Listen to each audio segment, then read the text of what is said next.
Հայտնի դարձավ, որ կալանավորվել է 2 ամսով Ավետիք Չալաբյանը, հայաքվե նախաձեռնության համակարգողը,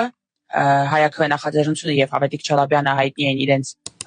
ազգային տարբեր հարցերի շուրջ ազգային դիրքորոշմամբ եւ նաեւ ընտրություններին մասնակցել են ուժեղ Հայաստան դաշինքի հետ միասին։ Հետընտրական այս զարգացումները իհարկե սպասելի են, բայց ամեն դեպքում շարունակում են մնալ նույնքան աբսուրդի ժանրից։ Դրանից օրեր առաջ իմացանք, որ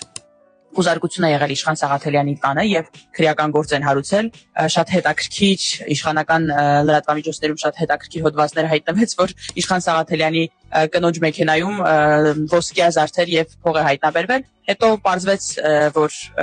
ոսկյա զարդեր եւ փող է հայտնաբերվել տանը, ինչը շատ մեծ երևի զարմանալի հանցագործություն է։ Ես քննչական կոմիտեի համար վատ նորություն ունեմ։ Հայաստանի Հանրապետության բնակչության 95%-ից ավելի մոտ տանը կան ոսկյա զարդեր, ասեմ ավելին, նրանք ովքեր որոշ կանխիկ գումարել ունեն, սովորաբար հենց այդ զարդերի կողքը նաև դրված է կանխիկ գումարը, իմացեք, դա երևի մեծ հանցագործություն է։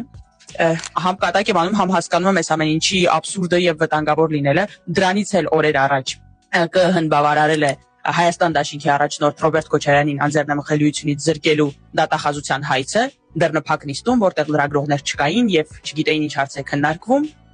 ինչը երևի շատ սպասելի էր եւ ոչ մեկ չի սպասում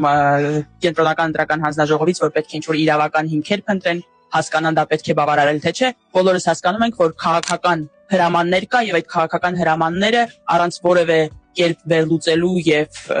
հակաճառելու կատարողներ կան։ Դեռ նախընտրական փուլում արդեն հարյուրավոր կալանավորներ կային քաղաքական նպատակներից ելնելով, իմացանք, որ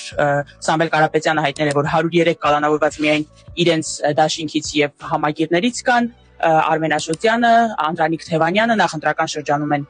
կալանավորվել եւ հետընտրական այս զարգացումները տեսնում ենք, որ շարունակվում են եւ ել ավելի աբսուրդային եւ ել ավելի նաեւ մտահոգիչ տեսք են ստանում։ Գիտեք, շատերը երևի համոզված են, որ սրանք զուտ հետընտրական վենդետաներ են, այսինքն չի հաղթահարել այն, որ բնակչության մեծ մասը գնացել եւ ոչ է ասել իրեն, եւ այսպիսով պատժում է ընդդիմադիր դաշտին։ Այո, սա կարող է լինել հետընտրական վենդետա, սակայն մեր մի քանի տարվա փորձը ցույց է տվել, որ սա ոչ միայն հետընտրական վենդետա է, այլ երբ որ տեսնում ենք ազգային դաշտում համատարած կալանավորումներ, ճնշումներ, սա նշանակում է, որ պատրաստվում է նոր հակահայկական որևէ նախագիծ։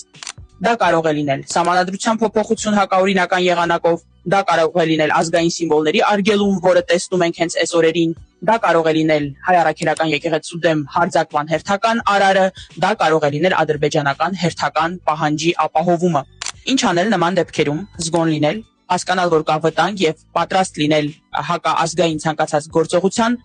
համարժեք դիմադրություն ցույց տալ։ Եվ մյուսը, որ շատ կարեւոր է,